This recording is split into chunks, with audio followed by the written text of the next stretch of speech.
Haleluya, puji nama Tuhan. Shalom saudara. Shalom, boleh melambaikan tanganmu buat Tuhan saat pagi hari ini. Kita mau bersatu hati memuji memuliakan nama Tuhan. Kita mau bersyukur karena kasih-Nya selalu ada dalam kehidupan kita. Dia yang tidak pernah melupakan kita, Dia tidak pernah meninggalkan kita. Bersyukur selalu bagi kasih Tuhan di dalam kehidupan kita. Dan biarlah setiap kita tidak memiliki keraguan atas kebaikan.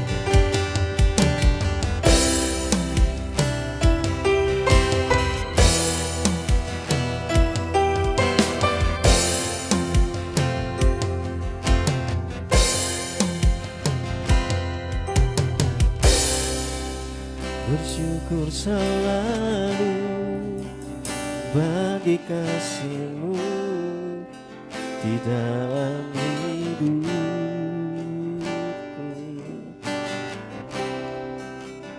Takkan ku ragu atas rencana-Mu untuk masa depanku.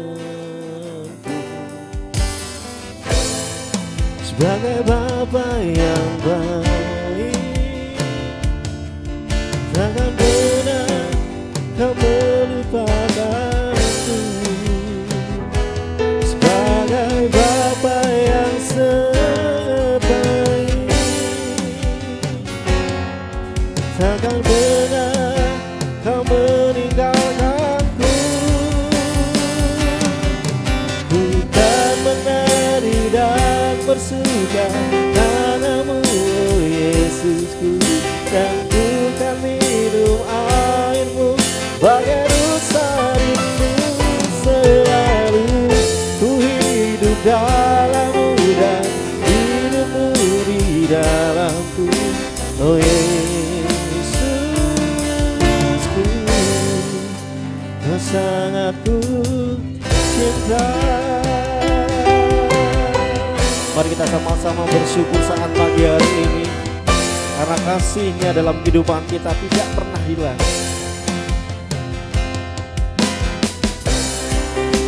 Bersyukur selalu bagi kasih-Mu di dalam hidupku.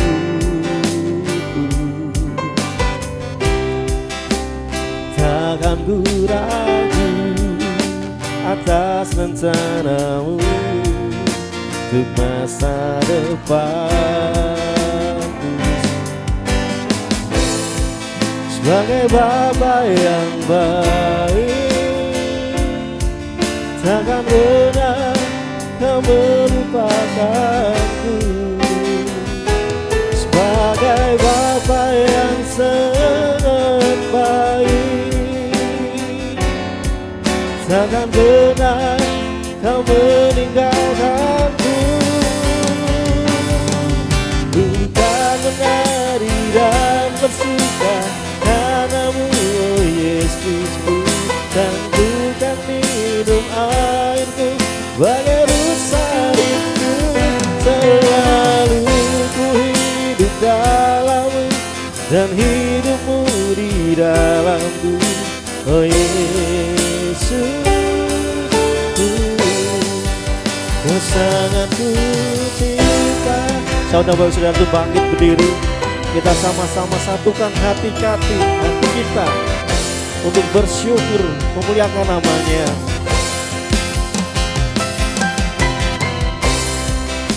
Bersyukur selalu bagi kasih-Mu di dalam hidupku.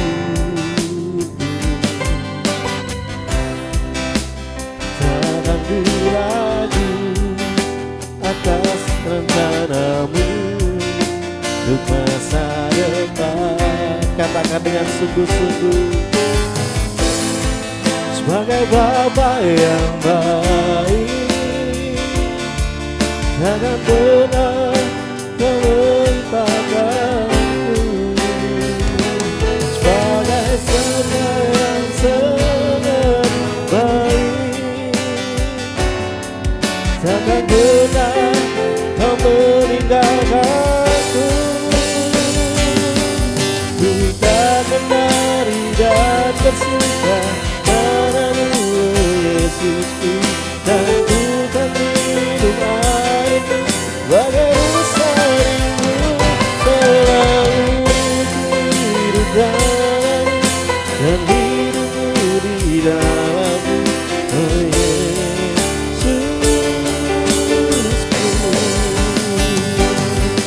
Ku tak menari dan bersuka padamu, oh Yesusku, dan bukan hidup aku bagai rusa rindu.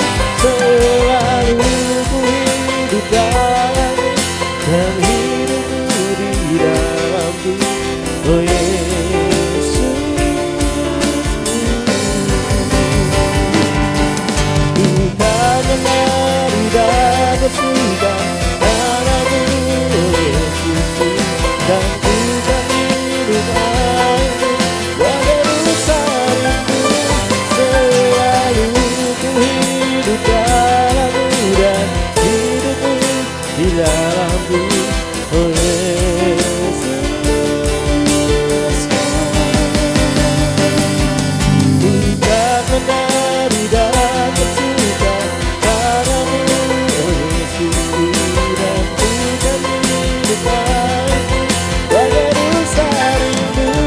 Selalu ku hidup dalammu dan hidupku di dalammu, oh Yesusku. Kau sangat ku cinta, oh Yesusku. Kau sangat ku cinta, oh Yesusku, oh Yesusku.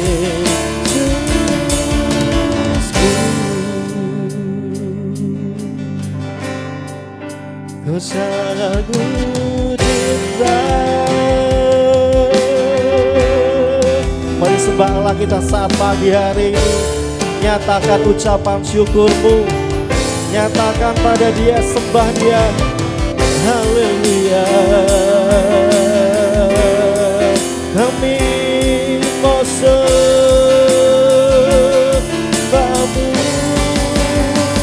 haleluya.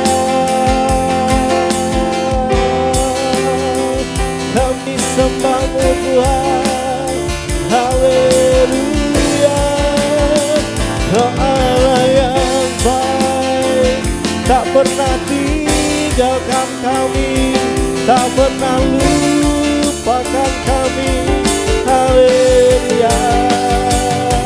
Ku bersyukur, kami bersyukur, haleluya. Yesus, Kau Allah yang baik, sungguh kami bersyukur. Kami mau tinggikan nama-Mu, haleluya.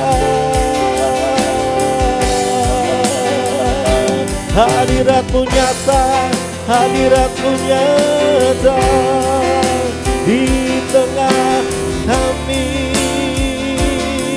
haleluya.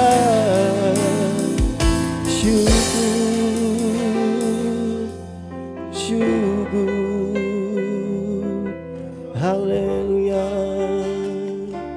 Glory hanya bagi-Mu, kami bersyukur, kami nikmati hadirat-Mu. Kau pulihkan setiap kami, Kau sembuhkan setiap kami, Kau memberkati setiap kami, haleluya. Kau Allah yang setia, tak pernah tinggalkan kami, haleluya. Syukur, syukur.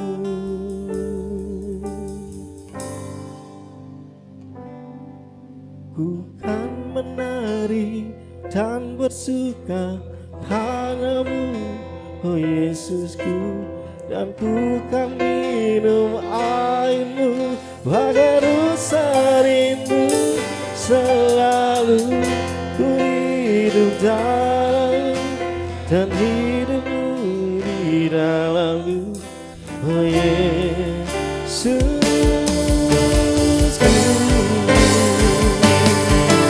Bukan menari dan bersuka padamu, oh Yesusku, dan bukan minum air-Mu bagai rusa rindu.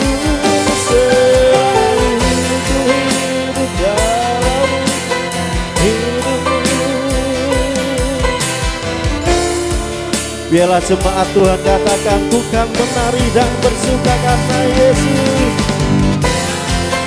Ya Tuhan, sungguh Tuhan ini kerinduan kami.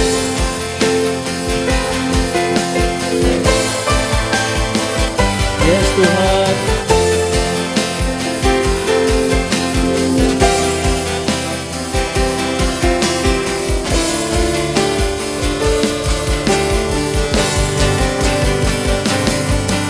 Bukan menari dan bersuka karena-Mu, oh Yesusku, dan bukan minum air-Mu, bagai salib-Mu, selalu ku hidup dalam-Mu, dan hidup-Mu di dalam-Mu, oh Yesusku, Kau sangat ku cinta. Oh Yesusku, Kau sangat ku cinta. Sekali lagi katakan, oh Yesusku, oh Yesusku,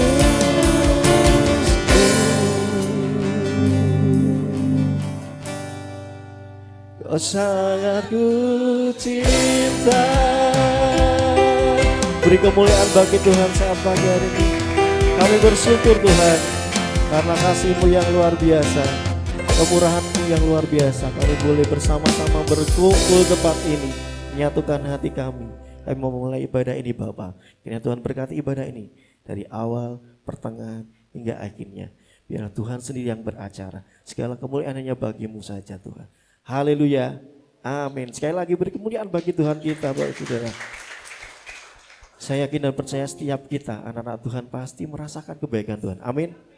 Kita boleh menikmati, boleh mengecap setiap kebaikan Tuhan dalam kehidupan kita. Amin. Kecaplah dan lihatlah betapa baiknya Tuhan itu.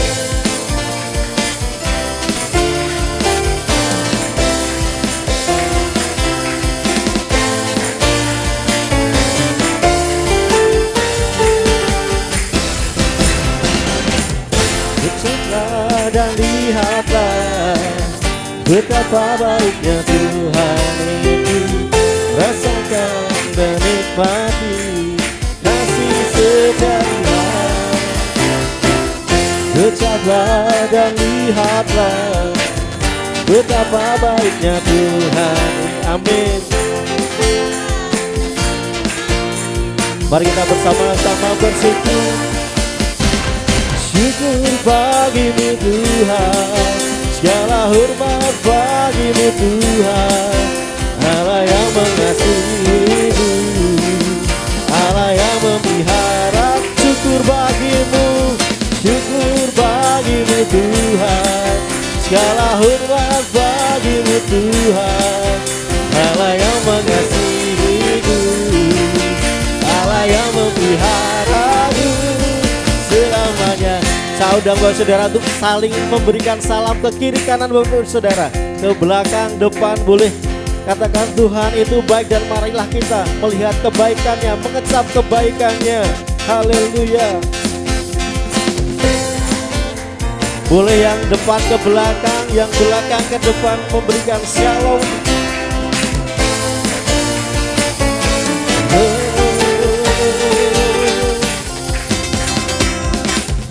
Ucaplah dan lihatlah betapa baiknya Tuhan itu. Rasakan dan nikmati kasih sejak Tuhan.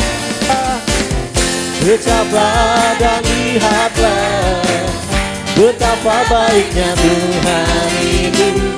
Rasakan dan nikmati kasih sejak Tuhan. Bagi-Mu Tuhan, segala hormat bagi-Mu Tuhan. Allah yang mengasihi-Mu, Allah yang memelihara. Syukur bagi-Mu, syukur bagi-Mu Tuhan, segala hormat bagi-Mu Tuhan. Allah yang mengasihi-Mu, Allah yang memelihara-Mu selamanya. Kita pujikan dari awal, kita pujikan dengan sungguh-sungguh.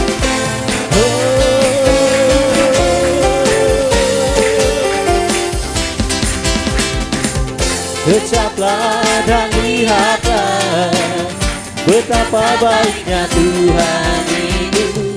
Rasakan dan nikmati kasih setia Tuhan. Ucaplah dan lihatlah, yes.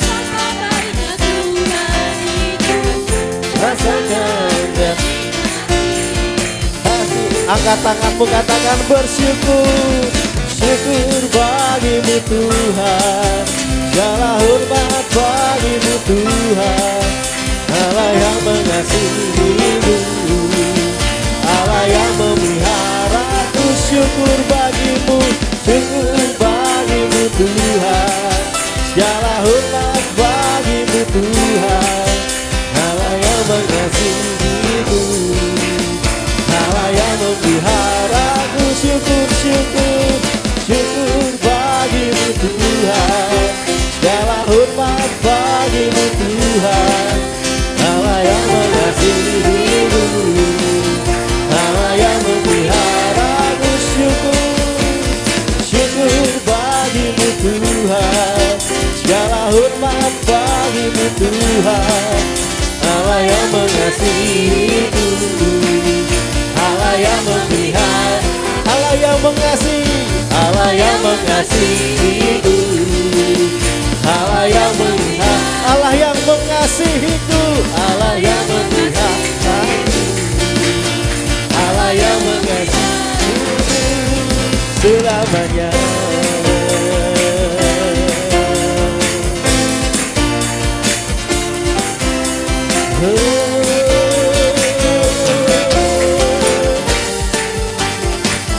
Haleluya. Allah yang mengasihi kita, Allah yang memelihara kita, dan biarlah hanya Dia saja yang menjadi sumber kekuatan kita. Amin. Allah sumber kuatku.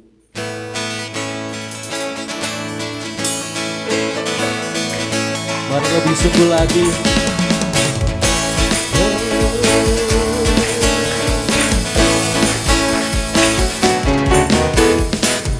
Hanya Kau milikku di surga, tiada yang ingin di bumi. Hanya Kau tak ku andalkan, tak ku andalkan kekuatanku, namun yang pasti Kau tetap sama. Allah sumber, Allah sumber, yes. Waduh, Allah sumber, aku dapatkan selamanya. Allah sumber, aku, Allah sumber, waduh, Allah sumber, aku dapatkan selamanya.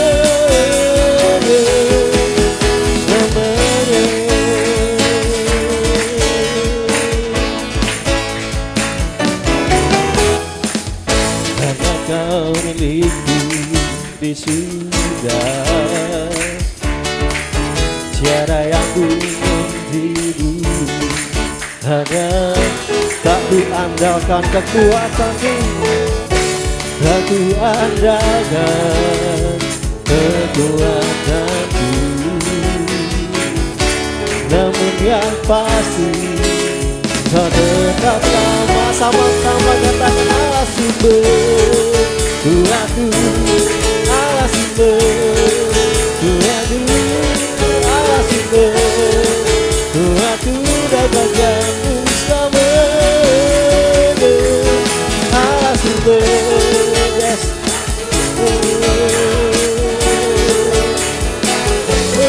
Allah sumber, Tuhanku dapat jamu.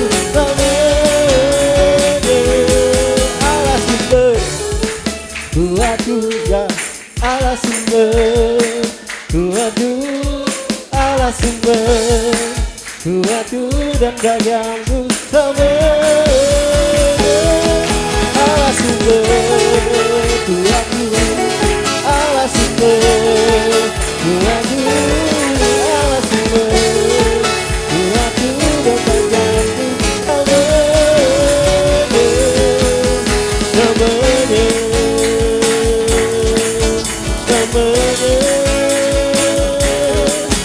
namanya, Allah yang menjadi sumber kekuatan kita. Amin. Silakan duduk Bapak Saudara. Kita mau siapkan persembahan kita yang terbaik untuk Tuhan. Para pelayan kantong persembahan boleh mempersiapkan diri. Nanti kita doa bersama terlebih dahulu. Nanti saudari Elisa akan dipimpin dalam doa. Mari kita satu dalam doa. Tuhan Yesus, kami sudah memuji memuliakan nama-Mu, sebentar kami akan memberikan sedikit apa yang kami punya. Berkatilah ya Bapak. Terima kasih Bapak, terima kasih hanya dalam nama-Mu kami berdoa. Haleluya, amin. Amin. Kita pujikan satu pujian. Betapa baiknya Engkau Tuhan.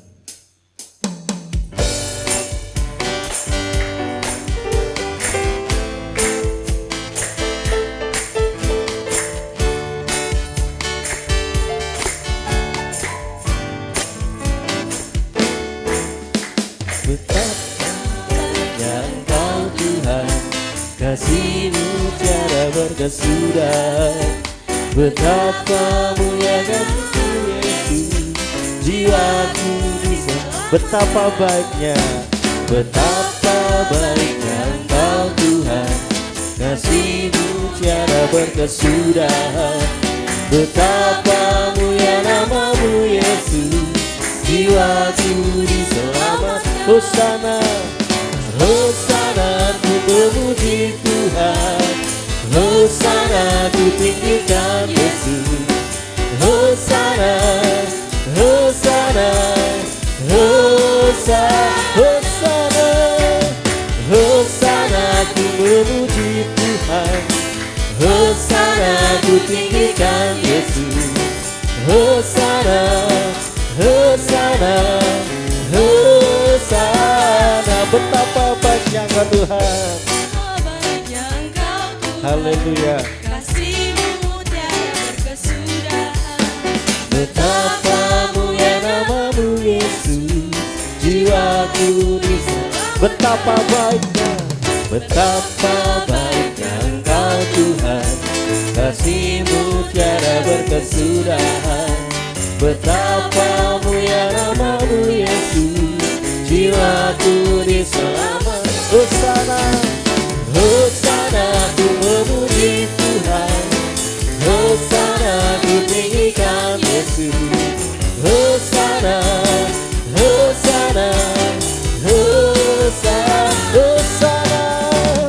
Hosana, ku memuji Tuhan, Hosana, ku tinggikan Yesus, Hosana, Hosana, Hosana, Hosana, Hosana, Hosana.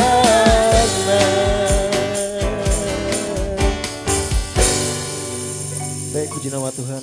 Tiba saatnya kita akan mendengarkan kebenaran firman Tuhan. Kita mau siapkan hati kita. Kita mau berikan hati kita untuk menerima kebenaran firman Tuhan yang meneguhkan kita, yang menguatkan kita, bahkan yang menegur kita. Inilah rinduku, ku berikan hatiku.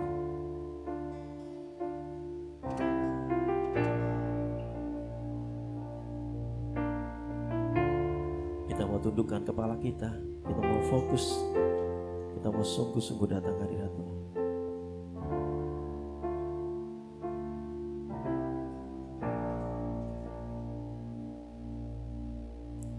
Inilah rinduku kepadamu, segenap hatiku menyembah-Mu.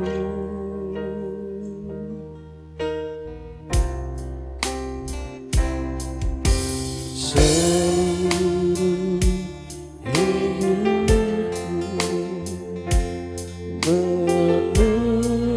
memuji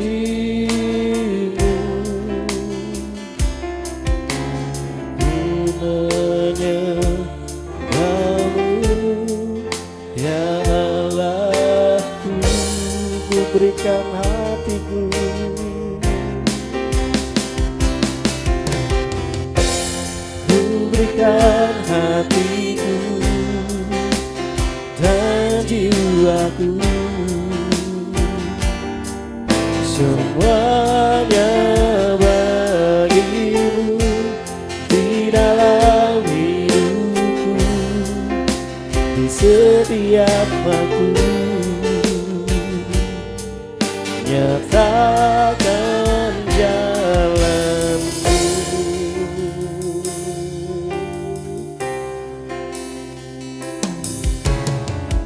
Inilah rinduku kepada.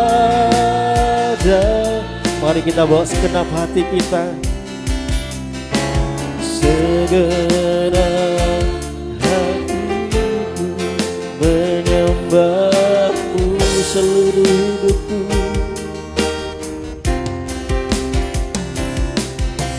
Seluruh hidupku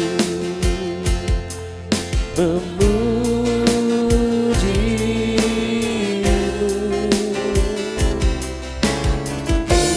menyembahmu ya Allah. Ku berikan hatiku, ku berikan hatiku dan jiwaku, semuanya bagimu di dalam hidupku, di setiap waktu. Nyatakan ku berikan hatiku. Saudara bagi satu bangkit berdiri, kita mau siapkan hati kita. Semuanya bagimu di dalam hidupku, di setiap waktu. Nyatakan jalanmu.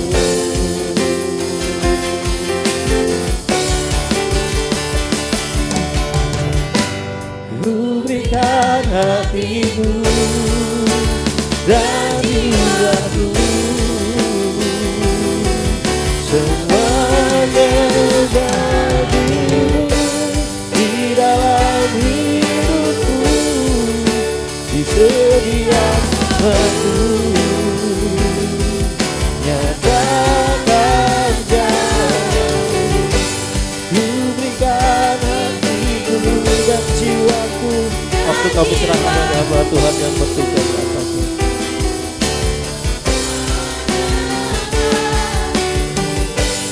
Di dalam hidupku, di setiap waktu. Nyatakan jalanmu. Nyatakan jalanmu. Nyatakanlah jalanmu. Nyatakan jalanmu. Allah kami yang kami agungkan, kami sembah dan kami muliakan.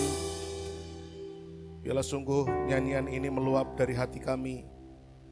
Kami sungguh-sungguh mempersembahkan kehidupan kami sebagai suatu bentuk ibadah yang sejati. Bukan hanya sekedar mulut yang bernyanyi, bukan sekedar kehadiran kami ke dalam gedung gereja, ke dalam rumah Tuhan, tetapi kami mengabdikan diri kami. Kami membaktikan dan menyerahkan segenap kehidupan kami untuk sungguh-sungguh boleh mempermuliakan nama Tuhan dalam segala peran yang Tuhan percayakan bagi kami. Biarlah sungguh-sungguh kami boleh hidup sebagaimana Yesus hidup, supaya orang-orang di sekeliling kami boleh melihat ada citra Yesus, ada bayang-bayang Kristus yang nampak dan terlihat lewat tutur kata kami, lewat perbuatan sikap kami. Mereka boleh merasakan kehadiran pribadi Kristus. Terima kasih Bapa. Ya, setiap nyanyian, pujian, penyembahan yang kami naikkan menyenangkan hatinya Tuhan. Dan kalau sebentar kami mau duduk diam bersama-sama mendengarkan firman-Mu, berfirmanlah kepada kami, bersabdalah atas kami siap mendengarkan. Kami mau membuka pikiran, telinga, dan hati kami atas firman-Mu, sebab kami haus akan firman-Mu. Rabi dan berkati setiap kami semua, dimampukan menangkap, memahami, urapi hamba dalam segala kelemahan, dalam segala keterbatasan dan kekurangan hamba. Biarlah sungguh suara hati Tuhan dinyatakan, Roh Kudus memimpin secara presisi dari awal hingga akhir. Segala hormat, pujian, kemuliaan hanya bagi-Mu Tuhan. Dalam nama Tuhan kami Yesus Kristus, kami menaikkan syukur dan juga doa kami. Haleluya, amin. Puji nama Tuhan. Silakan duduk Bapak Ibu Saudara semua, rekan-rekan pujian dan penyembahan. Terima kasih atas pelayanannya, begitu luar biasa. Puji Tuhan. Bapak Ibu Saudara, Shalom, selamat pagi. Sehat semua? Puji Tuhan, diberkati dengan pelayanan pujian dan penyembahan pagi ini. Amin ya. Puji Tuhan, hati kita disegarkan melihat bagaimana para imam-imam puji-pujian ini melayani. Dan kita boleh bersama-sama larut dalam sukacita memuji Tuhan. Dan juga dalam penundukan diri ketika menyembah Tuhan. Dan biarlah Tuhan bersukacita atas setiap nyanyian pujian kita. Bapak Ibu Saudara dikasih oleh Tuhan, saya berharap Bapak Ibu Saudara tidak bosan-bosan mendengarkan suara saya. Karena minggu lalu adalah minggu yang ketiga bulan ini, tetapi sebenarnya minggu yang pertama untuk pembahasan bulan Juni. Ya, pembahasan pertama. Lalu hari ini adalah ibadah minggu gabungan. Biasanya kalau bukan tamu juga saya yang mengisi, sehingga saya lagi yang mengisi. Saya berharap Bapak Saudara boleh tidak bosan-bosan dan mau terbuka telinga, buka hati akan firman Tuhan. Amin. Amin. Bapak Ibu siap? Senggol dulu kanan kirinya, buka telinga, terutama buka hatinya. Ya, karena kalau telinganya terbuka tapi hatinya tertutup juga nggak bisa masuk. Ya, telinga dibuka, pikiran dibuka, hati dibuka, ya. Alkitab dibuka, handphone ditutup, kecuali enggak bawa Alkitab, bawanya handphone ya sudah dibuka. Ya. Temanya masih sama, yaitu hidup seperti Yesus hidup. Hanya ini bagian yang kedua. Yang tidak mendengarkan bagian pertama boleh melihat di YouTube, tapi sepertinya belum tayang di YouTube. Belum ya Mas Adi ya? Besok ya, Saudara besok. Jadi dengar dulu yang kedua, nanti yang pertama besok akan ditayangkan. Ayatnya Bapak Ibu Saudara ada di dalam 1 Yohanes pasal yang kedua ayat 3 sampai 4. Saya tidak beri pembukaan karena saya pikir khotbah yang pertama kemarin sudah cukup jelas pembukaannya. Khotbah kali ini kita akan menyoroti sisi lain yang saya percaya juga tidak kalah memberkati ya. Kita akan buka terlebih dahulu ayat emasnya di dalam 1 Yohanes pasal yang kedua ayat 3 sampai dengan ayat yang ke-6. 1 Yohanes pasal yang kedua ayat 3 sampai 6. Yang sudah ketemu katakan amin. Amin, puji Tuhan. Saya baca yang ganjil, Bapak Ibu Saudara baca yang genap ya.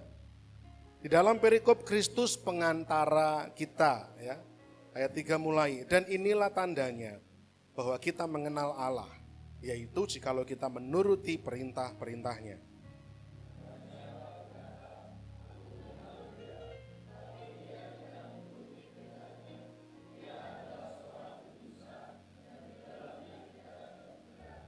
Tetapi barang siapa menuruti firman-Nya, di dalam orang itu sungguh sudah sempurna kasih Allah. Dengan itulah kita ketahui bahwa kita ada di dalam Dia.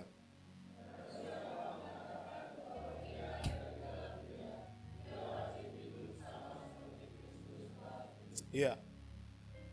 Ayat-ayat ini sudah kita bahas minggu lalu. Sekali lagi Bapak Saudara yang mau dengar seri pertamanya atau pembahasan pertamanya silahkan besok lihat di YouTube. Dan hari ini saya akan membahas lanjutannya. Kalau yang kemarin bagaimananya, hari ini kita akan menelisik, mencari tahu kenapanya. Kenapa seorang Rasul Yohanes yang begitu terkenal dengan sebutan Rasul Kasih, bukan tanpa alasan Rasul Yohanes ini terkenal dengan sebutan Rasul Kasih. Bukan tanpa alasan, jelas alasannya. Karena Rasul Yohanes menuliskan baik di dalam Injil Yohanes maupun dalam 1 Yohanes pasal 1 Yohanes maupun juga surat 2 Yohanes dan 3 Yohanes. Bapak Saudara boleh cari betapa kaya dan banyak bagaimana Rasul Yohanes ini menjelaskan teologi kasih. Bukan semata-mata kasih secara moral, bukan kasih yang sebagaimana orang memberi, berbagi karena sayang, karena cinta. Tetapi Yohanes menjelaskan kasih dengan sudut pandang surga. Ya, ayat yang sangat kita kenal, Yohanes 3:16, karena begitu besar kasih Allah. Kita kenal sekali ayat ini, ayat hafalan. Rasa-rasanya tidak ada orang Kristen yang gak tahu ayat ini. Yohanes 3:16.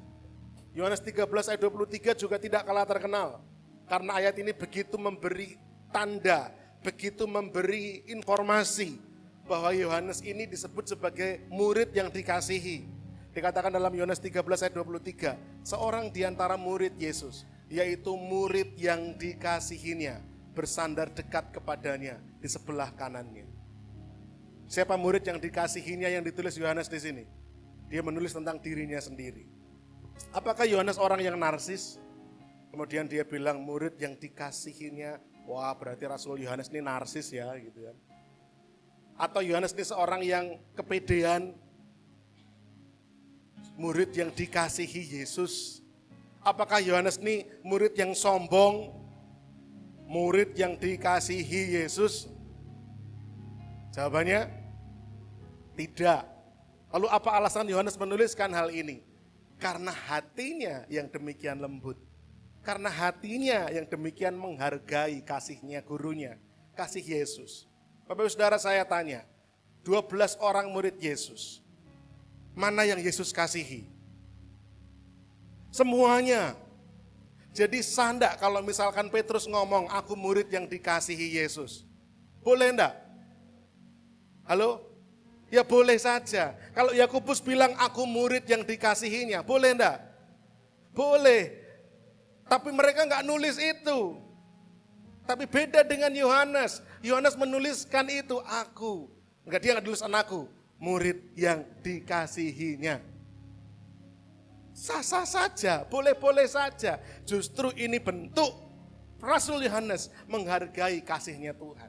Rasul Yohanes tidak menulis bahwa Yesus tidak mengasihi yang lain. Dia hanya menuliskan murid yang dikasihinya. Dia menghargai. Murid yang lain mungkin menganggap, ya memang sudah seharusnya seorang guru mengasihi murid-muridnya. Ya sudah seharusnya seorang ayah rohani mengasihi murid-muridnya, anak-anak rohaninya. Tetapi Yohanes karena hatinya lembut, karena dia menyadari bahwa dia sangat dikasihi, dia sangat dicintai. Yesus sangat mencintai murid-muridnya, sangat. Bagaimana murid-muridnya menyertai, mendampingi, membersamai Yesus. Gimana Yesus gak cinta sama murid-muridnya? Tetapi persoalannya, hanya Yohanes yang menuliskan demikian jelas di dalam tulisannya, murid yang dikasihi. Kemudian 1 Yohanes 4 ayat 10. Bahkan Rasul Yohanes berani menuliskan kata-kata ini. Inilah kasih itu. Definisi kasih bukan semata-mata tentang orang yang rela memberi nyawanya kepada yang lain. Tidak semata-mata tentang orang kepada orang lain. Kepada seseorang yang lain. Kepada manusia lain. Enggak. Tapi definisi kasih menurut kacamata Yohanes adalah, inilah kasih itu. Bukan kita yang telah mengasihi Allah, tetapi Allah yang telah mengasihi kita. Dalam definisi kasih menurut Yohanes berkaitan langsung dengan pribadi Allah. Bukan semata-mata hubungan cinta mencintai, kasih mengasihi antara dua orang manusia. Bukan semata-mata kasih secara moral. Orang harusnya saling mencintai, saling mengasihi, saling menolong, saling membantu. Tidak hanya seperti itu. Bagi Yohanes, kasih itu terkait dengan pribadi Allah yang telah mengasihi manusia. Kasih lagi. 1 Yohanes 4 ayat 16, bahkan Yohanes bilang Allah adalah kasih. Figur Allah, pencipta langit bumi, pencipta semesta. Bahkan Yohanes dengan radikal menuliskan Allah itu kasih. Nanti Bapak Saudara membaca pasal 4 penuh sekali mengenai teologi kasih dari kacamata perspektif teologi Rasul Yohanes. Baca Injil Yohanes, 1 Yohanes, 2 Yohanes, 3 Yohanes. Kalau saya nulis banyak ayat yang membahas kasih yang ditulis Rasul Yohanes, khotbah kita enggak selesai-selesai. Tapi yang jelas rasul ini begitu dikenal dengan sebutan rasul kasih. Tapi kenapa seorang yang begitu dikenal dengan sebutan rasul kasih? Kali ini dia menuliskan satu kata-kata ayat. Boleh dibantu next Pak Andreas. Yang begitu keras. Ayat yang begitu tajam, yang begitu tegas. Yang tadi saya baca dan panjenengan juga baca. Dalam ayat yang keempat tadi dituliskan begini. Barang siapa berkata aku kenal dia, tapi orang itu tidak menuruti perintahnya. Barang siapa berkata aku kenal Kristus, tapi tidak menuruti perintah Kristus, maka orang itu adalah seorang pendusta. Maka orang itu adalah seorang pembual. Maka orang itu seorang pembohong. Rasul yang terkenal dengan sebutan rasul kasih, hatinya lemah lembut. Tapi kali ini tulisannya begitu tegas dan tajam. Kalau ada yang mengaku mengenal Kristus tapi tidak menuruti perintah Kristus, maka orang itu adalah seorang pembohong. Gak kurang keras ditambahi lagi sama Rasul Yohanes, dan tidak ada kebenaran di dalamnya. Tidak sekedar bahwa orang itu pembohong, tapi bahkan tidak ada kebenaran dalam orang itu. Kalau sampai dia berani mengaku, kalau dia sampai berani ngeklaim aku kenal Kristus, tapi gak menuruti perintah Kristus.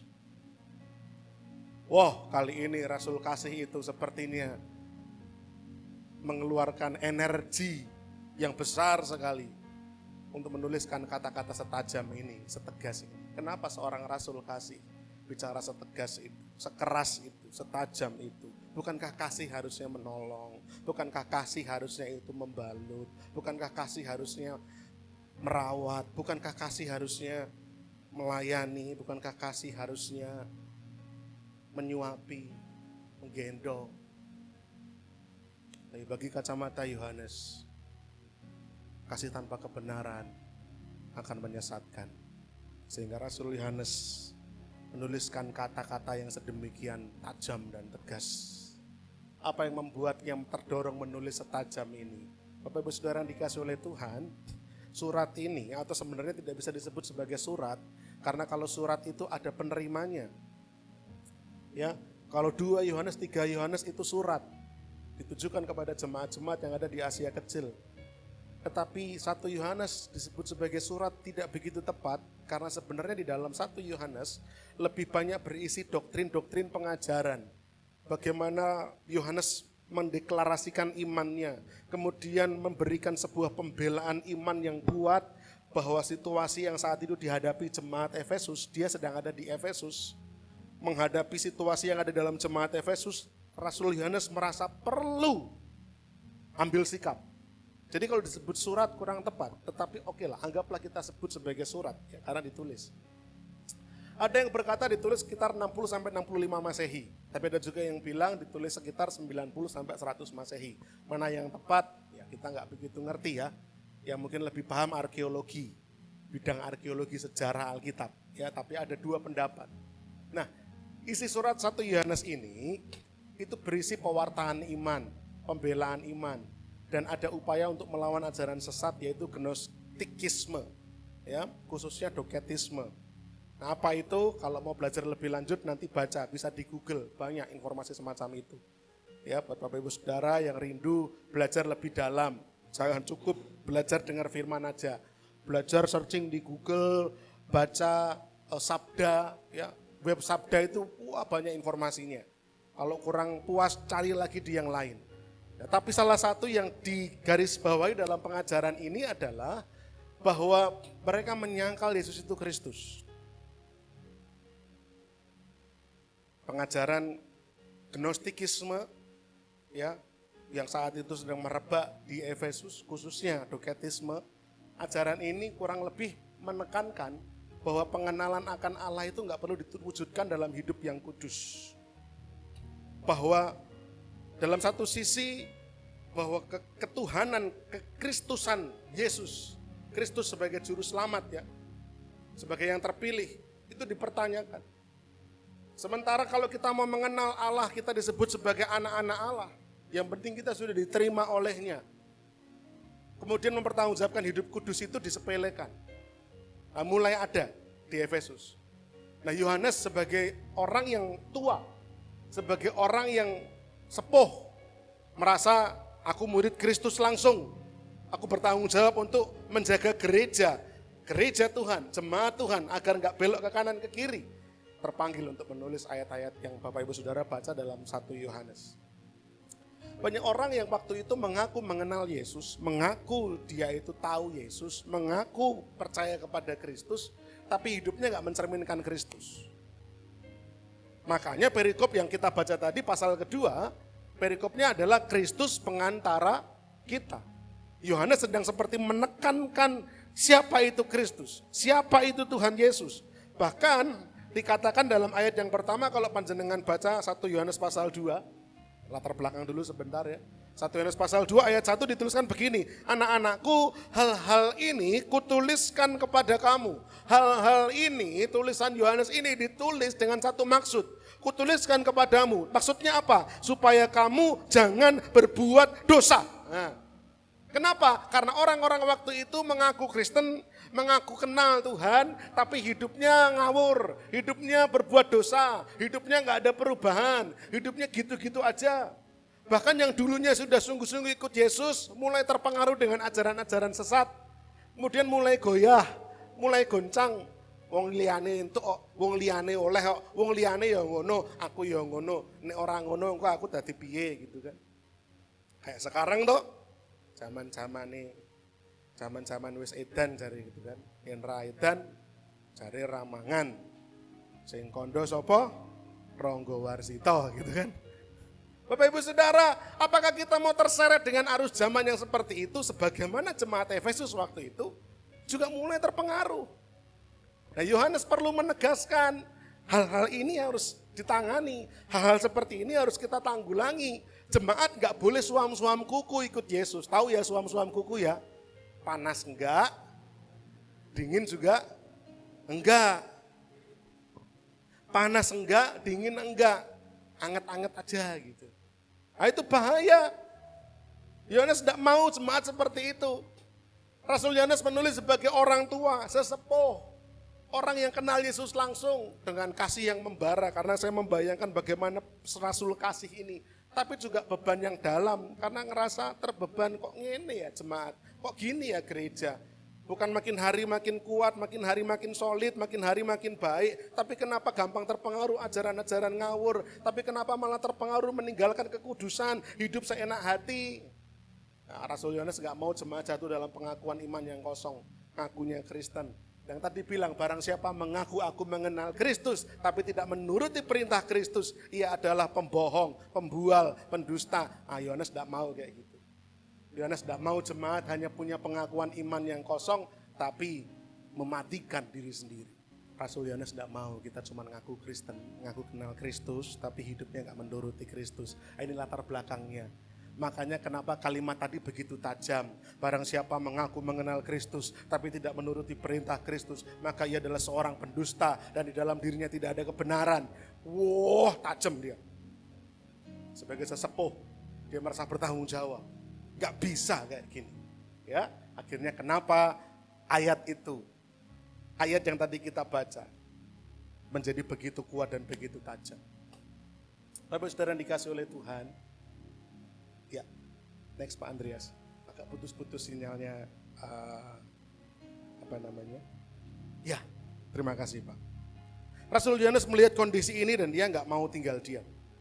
Kalau kita membaca terus, ya, saya perhatikan 1 Yohanes pasal 1 terus sampai akhir, kesan yang tersirat dalam surat ini begini. Kalau jemaat tidak kembali pada Kristus sebagai pusat kehidupan, maka semuanya akan runtuh. Kalau jemaat gak dikembalikan untuk melihat Kristus sebagai pusat kehidupan mereka, maka semuanya akan hancur. Gereja yang sudah dibangun oleh Paulus, kemudian diteruskan oleh Timotius, kemudian tahun itu Yohanes juga sedang ada di sana. Jemaat Efesus, ini bisa hancur nih. Kalau jemaat mulai mengalihkan perhatiannya dari pusat kehidupan Kristen, yaitu Kristus. Hari ini kita mau belajar lalu kenapa jemaat harus hidup seperti Yesus. Ini juga yang dibahas sama Yohanes. Kenapa? Apa pentingnya? Yang pertama, Karena hidup di luar Kristus melahirkan jemaat yang lemah. Hidup di luar Kristus akan melahirkan jemaat yang lemah. Orang tua, terutama ibu ya, setelah kemudian mengandung dan kemudian tiba waktunya untuk melahirkan. Harapannya bayi yang dikandung dan kemudian dilahirkan adalah bayi yang sehat, sempurna, tidak cacat, kuat, lemu ginuan gitu kan. Sehat, kuat, sempurna.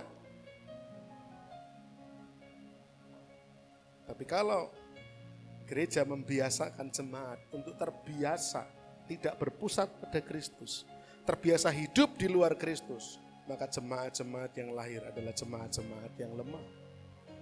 1 Yohanes 2 ayat yang keempat, barang siapa mengaku mengenalnya tetapi tidak menuruti perintahnya, ia adalah seorang pendusta dan di dalamnya tidak ada kebenaran. Kata-kata ini tajam, sangat tajam. Menusuk, seakan-akan seperti menuduh, seperti menghakimi. Apakah betul saya ini pendusta? Apakah saya masuk kategori yang mentaati perintahnya atau tidak? Apakah saya masuk kategori yang hidup dalam kebenarannya atau tidak? Dek gitu. Kata-kata yang tajam. Tetapi tidak hanya sekedar tajam saja. Karena kalau kita mau merefleksi, kalau kita mau merenung, kalau kita terbiasa hidup dalam dusta rohani seperti ini, bukankah sebenarnya iman kita lagi lemah? Kalau kita terbiasa datang ke gereja tapi nggak ada perubahan hidup, bukankah itu warning, peringatan bahwa iman kita, kerohanian kita lemah? Kalau kita terbiasa datang ibadah tiap minggu, rajin duduk di bangku-bangku gereja, tetapi yang fitnah tetap fitnah, yang pemarah tetap pemarah, yang apalagi penggosip tetap penggosip, yang apalagi dosa-dosa yang keras kepala tetap keras kepala, patos. Yang penggoda tetap penggoda, waduh penggoda. Ya entah wanita entah pria gitu ya. Hati-hati. Yang pembohong tetap pembohong, yang pemalas tetap pemalas. Lalu apa artinya kita datang ke gereja? Apa artinya kita mengaku Kristen kalau hidup kita nggak mentaati perintahnya? Kita seorang pendusta. Selain ngomongin tentang pendusta, bukankah ini indikator bahwa kita sedang lemah? Ancaman inilah yang dihadapi oleh Yohanes. Jemaat jadi rapuh, lemah. Kalau nanti terjadi apa-apa, terus piye? Gampang meletre no, lemah. Begitu terjadi penganiayaan, sangkal imanmu. Atau aku lakukan sesuatu yang buruk kepadamu, ayo pilih sangkal iman no, daripada kenapa-kenapa saya. Ketika terjadi dorongan-dorongan, ayo sangkal imanmu. Sudah tinggalkan saja kekristenanmu, maka nanti kamu akan mendapatkan apa yang saya tawarkan. Penghasilan yang lebih besar, posisi yang lebih tinggi, ruangan kerja yang lebih hebat, status yang lebih jos. Oh pilih sangkal iman no, kapan lagi saya dapat seperti itu? Kenapa? Karena lemah. Sudah terbiasa dengan seperti itu. Belum lagi ego dan kepentingan pribadi yang mengancam kesatuan tubuh Kristus. Lemah. Datang tetap datang, duduk tetap duduk, ibadah tetap ibadah. Jemaat Efesus juga seperti itu. Kristen tetap Kristen. Tetapi terancam kesatuan, terancam perpecahan, dan terancam gudangan Bapak Ibu Saudara tanduk-tanduk. Ya Pak Ruli, terancam gudangan apalagi sambelnya, pedes nasinya, panas, gobios-gobios Bapak Ibu. Tapi kalau terancam perpecahan, karena apa? Imannya lemah, rohaninya lemah, kacau. Jemaat mudah dikoyak oleh ajaran-ajaran palsu dan sesat. Minggu Jumat kemarin, pemuritan, ETO, saya katakan begini, ada nggak sih kebenaran yang menurut dunia sebenarnya benar, sebenarnya baik, tapi kata Alkitab nggak baik? Ada nggak coba? Ada Bapak Ibu Saudara. Oleh karena itu kenapa Rasul Petrus bilang tambahkanlah pada imanmu itu kebajikan. Tapi nggak cukup kebajikan, kebajikan itu perbuatan-perbuatan baik. Tambahkanlah pada imanmu kebajikan, tambahkanlah pada kebajikan apa? Pengetahuan. Kenapa perlu pengetahuan? Kenapa perlu belajar firman? Karena ada kebenaran-kebenaran di luar Alkitab yang toh bener tapi keliru. Makanya kita perlu belajar pengetahuan tentang Alkitab ditambah. Ada enggak? Itu bilang ada om. Apa? Dunia bilang begini, jadilah dirimu sendiri. Padahal Alkitab bilang jadilah seperti Kristus. Nah, Kristen-Kristenan lah ya gitu toh. Be yourself, jadilah dirimu sendiri. Wah, status story. Ketika orang lain sedang menegur kita, ketika orang lain sedang mengingatkan kita, kemudian kita bilang, kan jadi diri sendiri. Aku hanya ingin menunjukkan ekspresiku. Tidak, Alkitab gak ngajarin kita jadi diri sendiri. Wong diri kita ini penuh dengan naluri dosa kok jadi diri sendiri. Tapi itu. Yesus mau jadi seperti Kristus untuk kita punya kodrat ilahi. Kalau kemarin pemuritan dikatakan supaya kita luput dari hawa nafsu dunia. Caranya piye? Harus punya kodrat ilahi. Caranya punya kodrat ilahi piye? Gimana Om Lili? Berusaha sungguh-sungguh untuk melakukan apa? Iman, apalagi kebajikan, apalagi pengetahuan, apalagi penguasaan diri, ketekunan, terus kesalehan, bablas, berusaha. Wah, gereja ini ruwet men toh, gereja kono wae lho, kari lungguh anteng nyenuk, ya tau puji-pujian, keplok-keplok nyemplungke duit, ngrungokke firman karo ngantuk-ngantuk gitu kan, rapopo aman gitu kan. Habis itu pengumuman doa berkat mulih. Ora usah sing ruwet-ruwet Om. Kesel, aku neng omah wis kesel lho mbah isa-isa, liwet-liwet gitu kan. Tekan gereja pengennya kan sing lucu-lucu, sing happy-happy. Tapi apakah gereja Tuhan mau jadi seperti jemaat Efesus yang waktu itu Yohanes peringatkan? Apa artinya kamu ngaku Kristen, nek hidupmu gak nuruti perintahnya, kamu pendusta. Loh, kok saya dibilang pendusta? Yohanes menghadapi masalah itu. Makanya Yohanes menuliskan, kalau kita nggak sungguh-sungguh dalam Kristus, kalau kita nggak sungguh-sungguh tinggal dalam Kristus, kalau kita di luar Kristus, kita jadi lemah, jadi rapuh, mudah sesat, dan lain sebagainya. Makanya kita harus punya relasi pribadi dengan Kristus. Karena tanpa relasi pribadi dengan Kristus, ibadah dan pelayanan kita hanya akan jadi rutinitas kosong. Minggu lalu saya sudah ingatkan ya, hati-hati para pelayan-pelayan Tuhan. Hari ini Om Lili, Mas Gilang, Mas Vincent, Mas Wahyu, Pak Diki, saya sendiri yang melayani. Kita diperingatkan, pelayanan itu, tapi intensitas pelayanan kita harus berbanding lurus dengan ketaatan kita sama Tuhan. Karena pelayanan ibadah tanpa relasi pribadi dengan Kristus jadinya rutinitas kosong.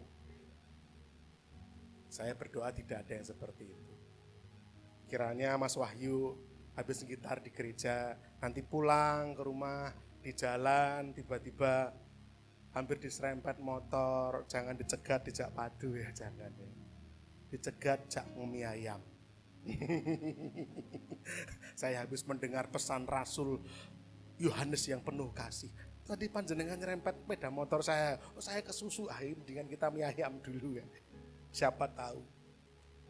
Sabar, bukan ngamuk-ngamuk. Bukan, wah dioyak, diuber gitu kan. Karena kalau sampai relasi kita dengan Kristus dangkal, ibadah hanya rutinitas, maka kuasa ibadah yang mengubahkan itu gak akan kita dapatkan. Gak akan. Saat kehidupan doa dan kesukaan firman mulai memudar, maka kekuatan panjenengan akan layu, mulai hilang. Ya, mulai jarang-jarang berdoa, mulai jarang-jarang baca Alkitab. Kapan jam baca Alkitab? Kapan kamu merenungkan firman? Om Gilang, penggebuk drum MCC. Ketika kesukaan kita akan firman mulai pudar, kekuatan kita pelan-pelan akan sirna, akan hilang. Karena kita nggak punya sesuatu yang ada di sini. Ketika diperhadapkan masalah, ini rana nggak ada yang keluar cuma mumet. Ada masalah gitu, mumet wae. Tapi ketika ada masalah muncul dan ayat itu keluar dengan sendirinya. Sabarlah dalam kesesakan, bertekunlah dalam doa. Wah ya muncul teng gitu kan. Ada ayat yang muncul yang Tuhan ingatkan. Kenapa? Karena kita menyukai firman. Begitu kesukaan kita akan firman hilang, kekuatan kita mulai layu, mulai pudar. Rasul Yohanes menegaskan, iman yang sejati itu enggak mentoleransi kebohongan rohani. Enggak boleh. Kalau kita sungguh-sungguh mengaku beriman kepada Kristus, kalau kita mengaku percaya kepada Kristus, maka kita harus mentaati perintahnya. Enggak boleh ada kebohongan rohani di antara kita. Jangan ada dusta di antara kita, gitu ya. Dusta-dusta rohani, bohong-bohong rohani.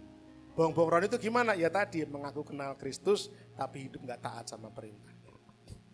Dijauhkan kiranya dari jemaat MCC. Mari kita sungguh-sungguh jadi jemaat Tuhan yang betul-betul ngaku percaya sama Tuhan, tapi hidupnya juga sungguh-sungguh taat sama Tuhan.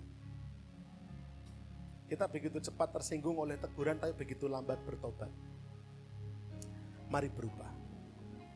Ketika dengar firman yang tajam sedikit aja, dengar firman yang keras sedikit aja, ya aku mesti gue.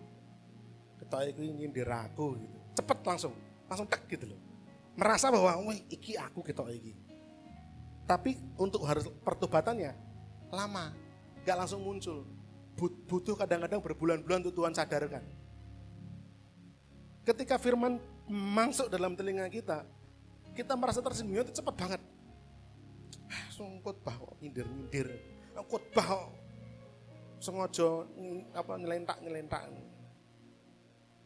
Cepat Pak, Bu, cepat. Tapi untuk bertobatnya nanti. Karena enggak ngerasa duduk aku rangu. Ini cuman saudara, kalau kita mau sungguh-sungguh jadi orang-orang Kristen yang hidup seperti Yesus. Siapapun yang khotbah di atas mimbar ini, mau saya, mau pengkhotbah yang lain, saya dorong.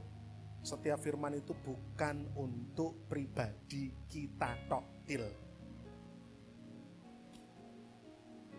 Maaf kalau kata-kata saya agak keras hari ini. Dunia itu tidak berputar mengelilingi panjenengan.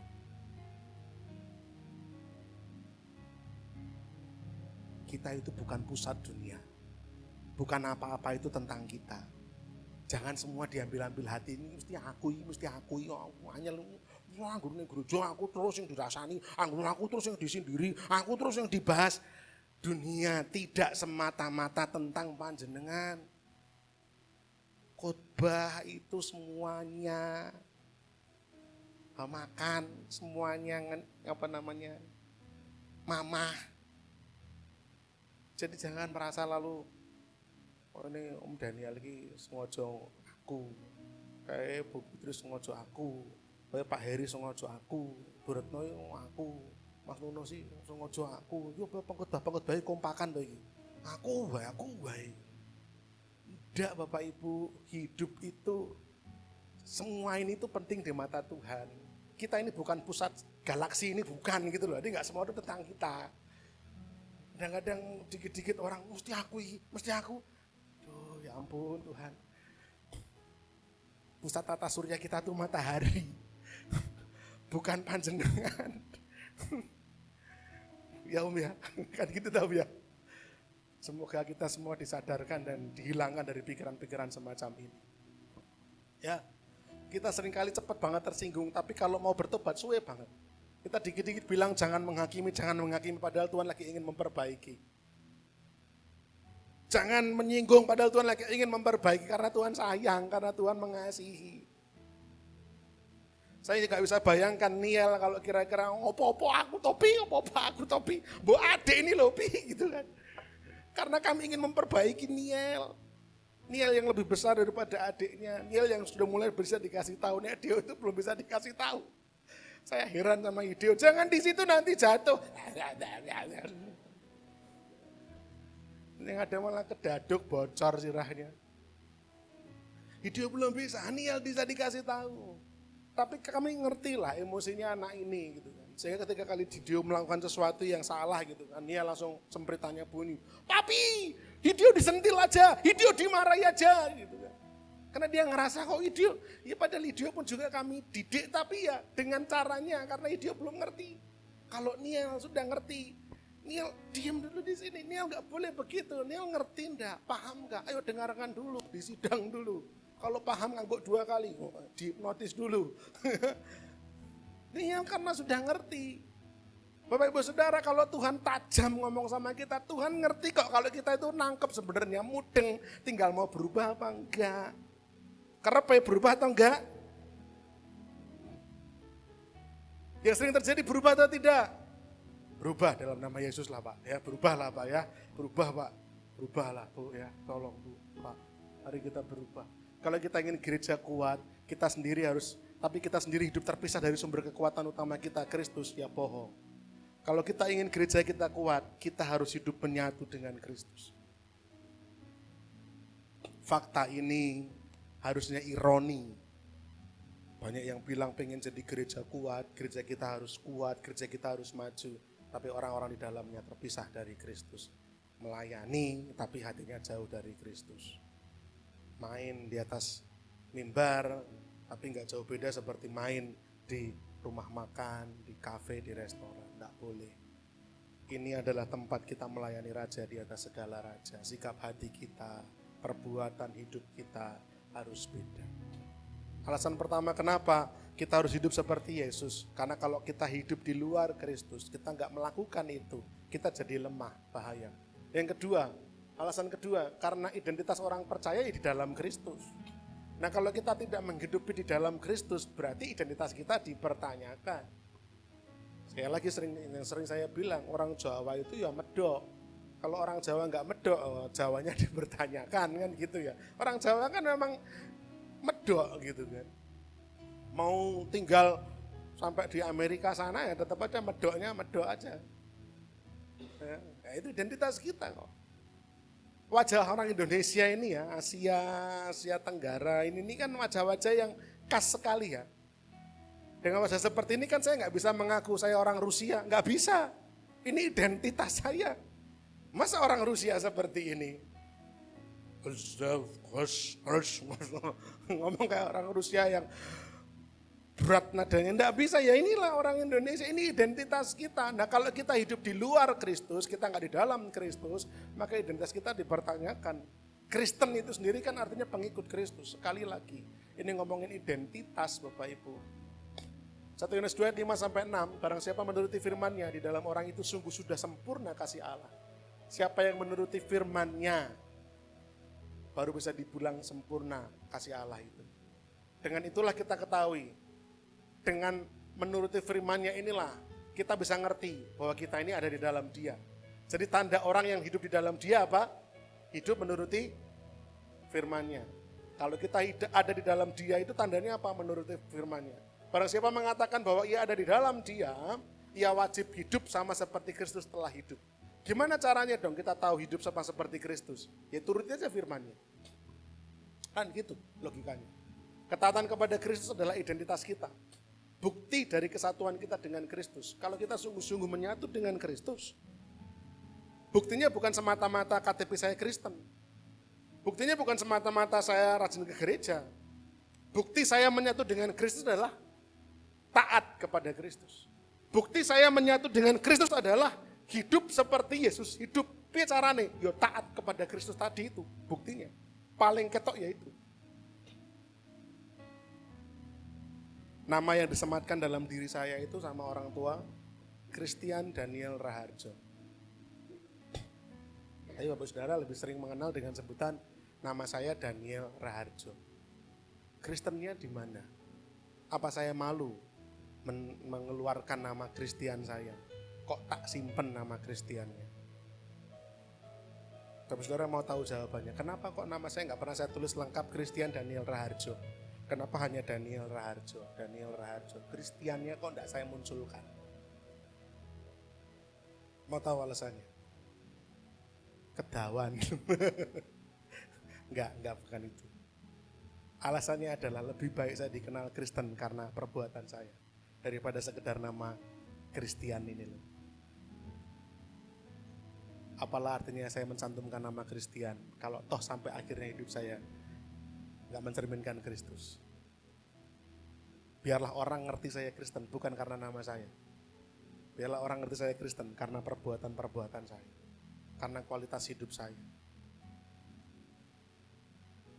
Bapak Ibu Saudara, identitas kita bukan sekedar karena nama kita, bukan karena KTP kita, bukan karena kita datang ke gereja nyangklong Alkitab. Umpamanya sekarang tidak pernah nyangklong Alkitab, saya ora ketok meneh wong Kristen. Tapi biarlah kiranya kehidupan kita sungguh-sungguh mencerminkan Kristus dengan cara taat kepada Kristus. Saudara percaya enggak kalau sebenarnya orang-orang Kristen itu bisa dirasa oleh orang-orang dunia ini? Oh ini Kristen ini. Percaya enggak? Halo, percaya enggak? Yang sungguh-sungguh Kristen bisa dideteksi, bisa dibaca Kristen ini. Maaf panjenengan apa Kristen? Napa panjenengan Kristen? Bapak Saudara, Kristen apa Kristen? Kalau Kristen itu pengikut Kristus. Kalau Kristen itu keras kali sinten-sinten. Kita ini Kristen apa Kristen? Kristen, pengikut Kristus. Bukan Kristen, keras kali sinten-sinten, bahaya. Orang itu tahu kok kalau kita Kristen. Kenapa panjenengan Nasrani? Pernah ngalami? Halo? Apa terus, maaf, di jidat kita itu ditulis Kristen. Atau karena kita habis pulang dari ibadah Rabu Abu ada salibnya di sini. Ya. Bapak Saudara, orang dunia mengenal kok. Kita Kristen tenanan apa enggak? Kelihatan. Dan kita punya tanggung jawab untuk menunjukkan itu. Kristus harus hadir, harus mempengaruhi seluruh identitas kita. Sebagai ayah yang hidup seperti Kristus, ibu yang hidup seperti Kristus, pelajar yang seperti Kristus, pekerja yang seperti Kristus. Bulan lalu kita juga belajar toh, duta-duta Kristus, utusan Kristus. Dunia nggak ngerti kita ini utusan Kristus. Mereka tahunya adalah kita pekerja yang profesional, kita murid yang berprestasi, kita seorang ayah yang bertanggung jawab, kita seorang ibu yang mendidik anak-anak. Dunia hanya melihatnya itu. Jadi bagaimana kita menunjukkan Kristus dalam diri kita, ya lewat cara-cara itu. Jangan hidup dengan standar ganda. Motor standarnya harus ganda, kalau enggak mesake tukang parkir. Standarnya cuman satu dok, standar yang samping tok, nggak ada standar double ngebak inggon. Standar double tok, nggak ada standar samping rapena, gitu kan. Hidup orang Kristen juga jangan ada standar ganda. Maksudnya gimana? Kalau di gereja jadi Kristen, di luar gereja Kristen. Keras kali sinten-sinten. Di gereja Kristen, tapi di luar gereja kita malu mengakui kekristenan kita. Di gereja Kristen, di luar gereja kita nggak menunjukkan kekristenan kita. Hidup yang berbeda, hidup yang berkualitas. Standarnya double.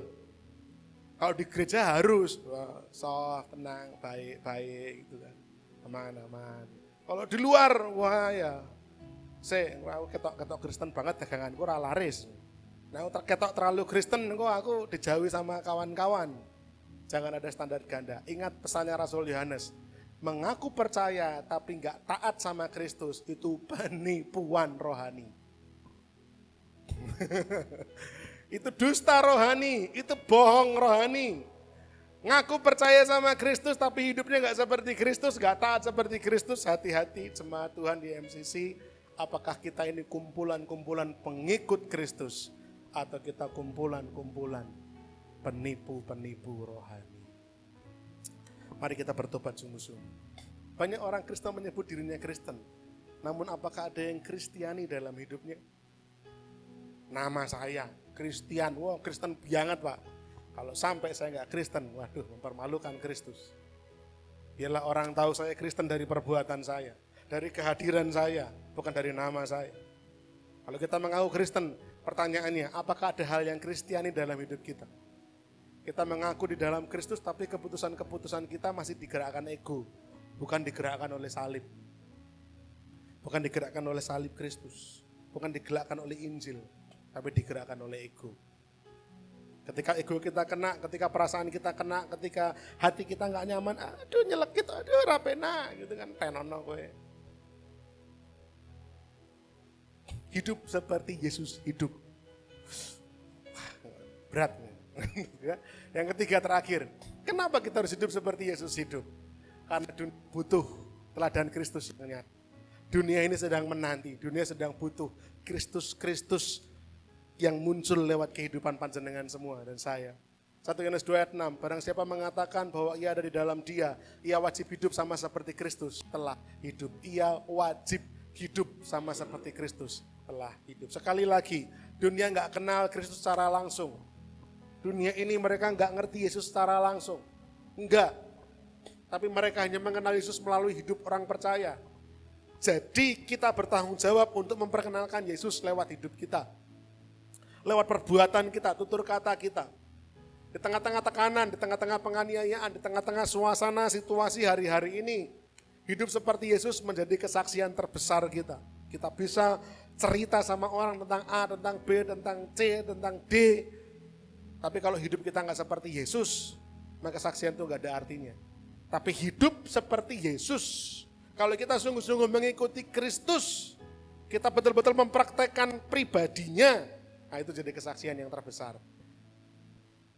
Ceritanya nggak usah panjang-panjang, tapi hidupnya membuktikan bahwa kita sungguh-sungguh pengikut Kristus. Di tengah tekanan ekonomi, ya yuk tetap berintegritas. Jangan karena apa-apa angel, bos aku tak ngapusi arisan fiktif, gampang, lumpuk, orang uangnya diputer, meledos, yang penting saya udah bisa kabur dulu. Itu namanya skema Ponzi. Hati-hati Bapak Ibu ya, jangan gampang tergiur iming-iming kayak gitu ya. Nih kamu ngumpulin ke saya, nanti tak kembalikan 10 kali lipat, loh penak banget. Hati-hati yang kayak gitu-gitu ya. Atau juga jangan melakukan yang seperti itu ya, jangan bikin yang kayak gitu, jangan ya, jangan. Saat kita nggak dihargai karena iman kita sama Kristus, karena kita Kristen, kita dibenci, kita dianiaya, kita diperlakukan nggak adil, ya tetap mengasihi, tetap memberkati. Ya, ini cara-cara hidup seperti Yesus. Kalau orang Kristen tidak menampilkan Kristus lewat hidupnya, lalu siapa lagi yang akan menunjukkannya pada dunia? Kalau kita nggak menampilkan Yesus pada dunia, terus siapa lagi yang menampilkan Kristus? Kalau bukan kita, terus siapa? Kan yang kenal Yesus kita, orang Kristen. Yang percaya pada Yesus kita, orang-orang Kristen. Kalau kita nggak nampilkan Yesus kepada dunia ini, terus siapa lagi? Kenapa kita harus hidup seperti Yesus? Karena dunia menanti-nanti. Dunia sedang menunggu. Kristus itu hadir. Jadi jawaban. Kita pun jadi jawaban. Dunia sudah terlalu sering lihat salib di leher kita. Tapi nggak lihat salib di hidup kita. Kita jadi saksi, jadi duta, tapi tanpa kesaksian. Hidup kita nggak jadi saksi, hidup kita nggak jadi berkat. Dunia sudah cukup sering lihat salib di mobil kita, salib di leher kita, salib di baju kita, salib di handphone kita, salib di laptop, komputer kita.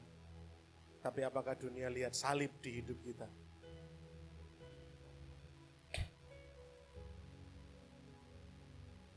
Pertanyaan besar buat kita. Dunia haus akan kehadiran Yesus, tapi yang mereka lihat hanya orang Kristen yang sibuk membela kepentingannya, bukan mencerminkan Kristusnya. Saya percaya kalau orang-orang Kristen sungguh-sungguh mencerminkan Kristus, banyak orang-orang akan tergerak hatinya untuk mengikuti Yesus.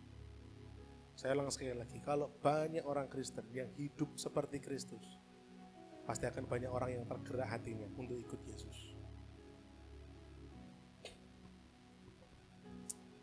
Saya tutup.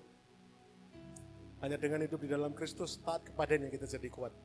Di luar Kristus, gak taat sama Kristus, kita pendusta, rohani kita lemah. Kita membohongi diri kita sendiri, kita membohongi sesama, kita membohongi Allah. Kita lagi gak baik-baik saja. Bertobat, biar kita kuat. Identitas kita terlihat bukannya dari aktivitas kita, tapi dari kualitas kita. Bukan hanya kita rajin ke gereja, bukan hanya kita rajin pemuritan, doa, bukan hanya kita rajin pelayanan, bukan hanya kita rajin ini, rajin itu, tapi bagaimana kualitas hidup kita. Kehadiran kita sungguh-sungguh jadi jawaban. Dunia menantikan Kristus, mari kita tunjukkan Kristus lewat perkataan, lewat perbuatan yang jelas dalam kebenaran. Kiranya menjadi berkat buat kita semua. Saya undang pemain musik itu boleh maju ke depan.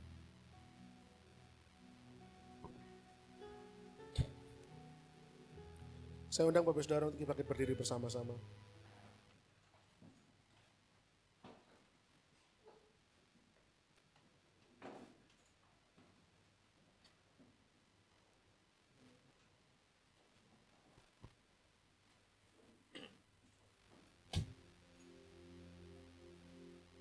Bapak Ibu Saudara yang dikasihi oleh Tuhan, saya berhenti berkata-kata. Rasul Yohanes, seorang rasul kasih, kali ini dalam tulisannya dia berkata keras, tajam, dan tegas. Semata-mata untuk mengingatkan dan membangunkan kita dari tidur lelap kita. Selama ini kita terbuai, terlena dalam kekristenan kita. Kita mengaku pengikut Kristus, tapi kualitas kita tidak seperti Kristus. Kita masih membela kepentingan kita sendiri. Kita tidak kunjung bertobat ketika Tuhan menegur, mendidik, menghajar kita. Kita membela perasaan kita, alih-alih membela perasaan Allah. Pagi hari ini kita disadarkan, ditarik kembali, dibangunkan. Barang siapa mengaku mengenal Kristus, maka ia wajib hidup sama seperti Yesus hidup. Mari kita buka hati dan pikiran kita.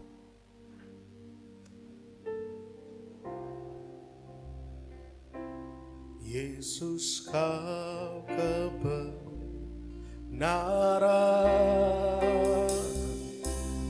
yang menyelamatkanku.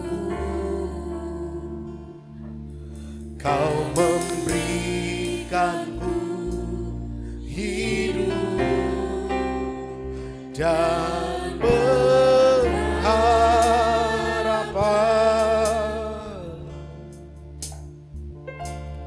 Ku ikut kehendakmu. Dengan rendah hati dan hati terbuka. Kalau ada yang kita masih jauh dari perintah-perintahnya, kita belum sungguh-sungguh mengikuti Yesus dalam tutur kata, pikiran, perkataan, perbuatan. Mari siang hari datang kepada Tuhan, kita bertobat di hadapannya. Kalau ku hidup bagimu, tetap dunia tak bisa menjauhkanku dari kasih-Mu. Katakan, selama kami hidup, selama ku hidup,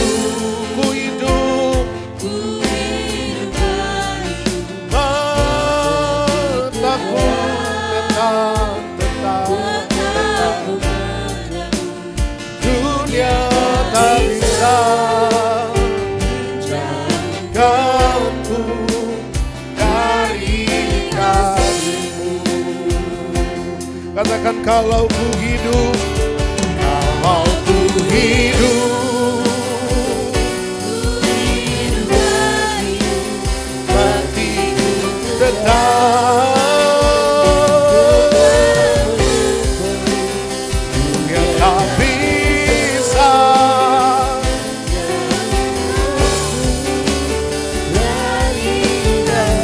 selama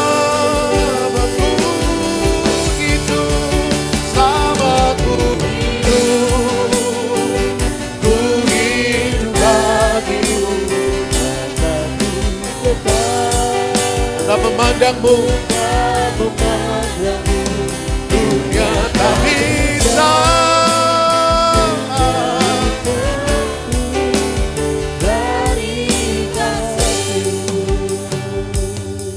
jemaat Tuhan. Mari kita terbuka di hadapan Tuhan dengan hati yang mau bertobat, dengan hati yang rendah, mengaku tersungkur di hadapan Tuhan. Kalau selama ini kita mungkin masih menyangkal keimanan kita melalui perbuatan-perbuatan yang gak sesuai dengan perintah Tuhan. Kita masih sering kali melakukan hal-hal yang Tuhan tidak kehendaki. Kita mengaku Kristen bahkan hidup sebagaimana orang Kristen pada umumnya. Kita datang ke gereja, kita melayani Tuhan, tapi kita gak sungguh-sungguh hidup di dalam Kristus. Maka yang hari ini dengan hati yang terbuka, mengaku, tersungkur di hadapan Tuhan. Dengan penuh penyesalan, mari kita bertobat. Rasul Yohanes, rasul yang penuh kasih. Bukan tanpa alasan dia berkata demikian keras dan tegas. Semata-mata hanya karena dia gak rela jemaat hidup dalam kematian. Jemaat hidup dalam kepalsuan.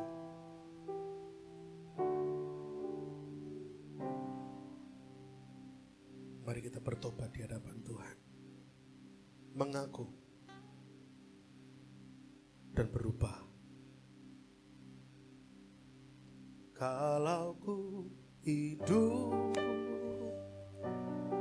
hidup bagimu.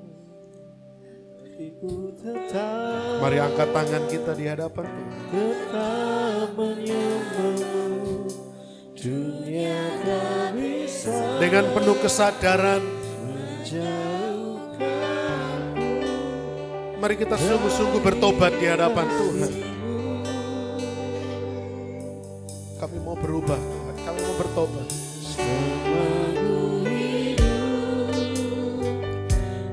Hidup bagimu, mataku tetap memandangmu.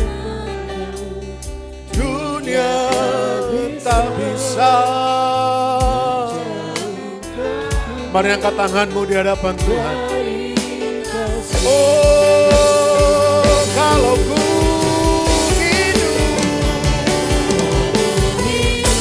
hidup bagimu, ku hidup bagimu, hatiku tetap menyembahmu.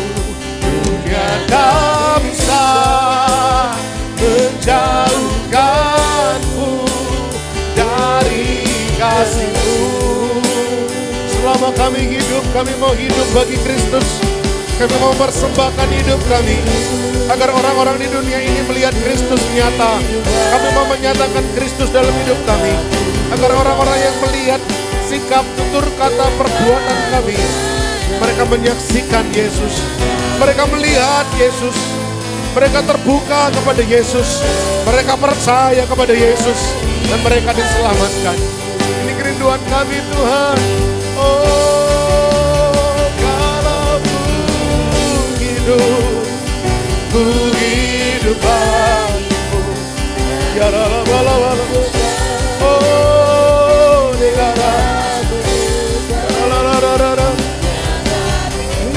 Yes. Dari kasih-Mu, selama ku hidup bagimu, mataku tetap dunia tak bisa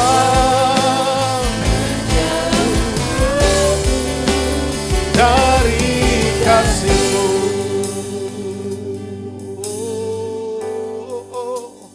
Dunia tak bisa menjauhkanku dari kasih-Mu.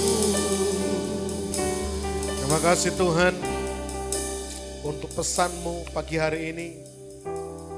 Menguatkan kami, menegur kami, mendidik kami, menghajar kami. Agar kami kembali pada pusat kekristenan kami yang sebenarnya. Untuk hidup seperti Yesus hidup. Kami mohon ampun kalau selama ini kami masih sering kali lalai melakukan karya kasih. Kami masih sering kali lalai dalam melakukan perintah-perintah-Mu. Kami mohon ampun kalau kami belum menjadi gereja, menjadi jemaat yang menyatakan Kristus dalam kehidupan dan pelayanan kami. Kami mohon ampun Tuhan. Terima kasih untuk pesan Rasul Yohanes yang kuat ini, mengingatkan dan menyadarkan kami agar kami sungguh-sungguh hidup sebagaimana Yesus hidup. Roh Kudus bekerja dalam hati kami masing-masing tanpa terkecuali. Kami tidak hanya menangkap, mengerti, memahami, tapi kami mau melakukan firman Tuhan dalam kehidupan kami sehari-hari. Menjadi seorang ayah yang seperti Kristus, ibu yang seperti Kristus, anak-anak yang seperti Kristus, pekerja-pekerja yang seperti Kristus, pengusaha-pengusaha yang seperti Kristus, karyawan-karyawan yang seperti Kristus. Kami menjadi orang-orang yang seperti Kristus dimanapun Tuhan tempatkan kami. Terima kasih Bapa, terima kasih. Hamba-Mu terbatas berkata-kata, namun Roh Kudus berkuasa untuk melawat setiap hati kami semua tanpa terkecuali, agar kami dimampukan berubah semakin sesuai seperti Kristus. Terima kasih Bapa, terima kasih. Firman-Mu berdaulat, Firman-Mu berkuasa. Dalam nama Tuhan kami Yesus Kristus, kami sudah bersyukur, berterima kasih, berdoa. Haleluya. Amin. Puji Tuhan, jemaat dipersilakan duduk. Saya serahkan pada pemimpin pujian.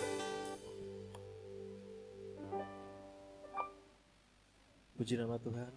Biarlah firman Tuhan pagi hari ini menjadi berkat bagi kita semuanya, mengingatkan kita, menegur kita, mendidik kita. Tiba saatnya kita akan berikan persembahan gerdu gerakan 2000 untuk pembangunan gereja. Bapak Ibu Saudara boleh mempersiapkan dan kita akan berdoa terlebih dahulu. Bapak Surgawi, dalam nama Tuhan Yesus Kristus kami bersyukur Tuhan saat pagi hari ini kami benar-benar diberkati oleh firman Tuhan yang meneguh kami, meneguhkan, menegur, mendidik kami Bapa. Dan biarlah Roh Kudus-Mu boleh memampukan kami untuk sungguh-sungguh melakukan firman Tuhan. Bapak Surgawi, tiba saatnya kami akan berikan persembahan gerdu gerakan 2000 untuk pembangunan gereja.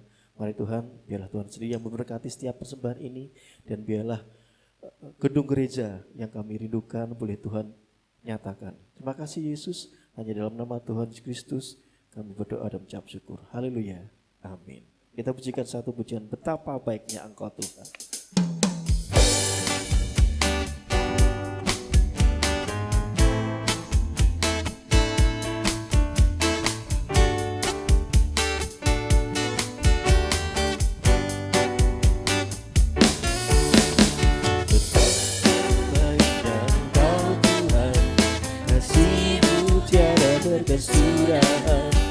Betapa mulia nama-Mu Yesus, jiwaku diselamatkan. Betapa baiknya Engkau Tuhan, kasih-Mu tiada berkesudahan. Betapa mulia nama-Mu Yesus, jiwaku diselamatkan. Hosana ku memuji Tuhan, Hosana ku tinggikan Yesus. Hosana, Hosana, Hosana. Betapa baiknya Engkau Tuhan, kasih-Mu tiada berkesudahan. Betapa mulia nama-Mu Yesus, jiwaku diselamatkan. Betapa baiknya Engkau, kasih-Mu tiada berkesudahan. Betapa mulia nama-Mu Yesus, jiwaku diselamatkan. Hosana ku memuji Tuhan, Hosana ku tinggikan Yesus. Hosana, Hosana, Hosana, Hosana. Hosana ku memuji Tuhan, Hosana ku tinggikan Yesus. Hosana, Hosana, Hosana, Hosana, Hosana, Hosana. Waktu kami serahkan pada pelayan Tuhan yang akan pimpin dalam doa syafaat dan informasi.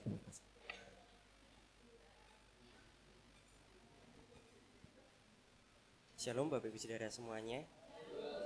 Mari kita bersatu dalam doa syafaat. Mari kita bersama-sama berdoa.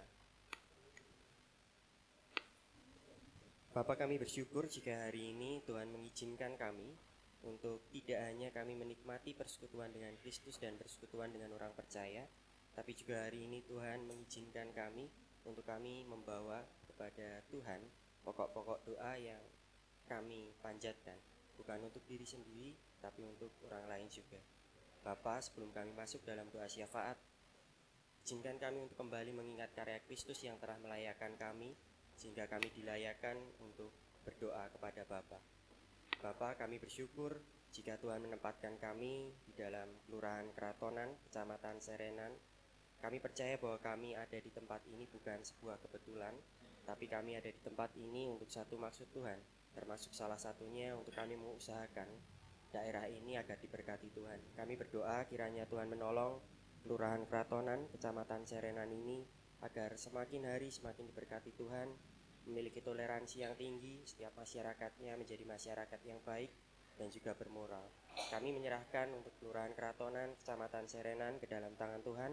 Biarlah kecamatan ini, kelurahan ini menjadi contoh toleransi yang baik di dalam kota ini. Kami juga berdoa untuk jemaat MCC agar semakin bertumbuh dalam iman dan juga pengenalannya akan Kristus.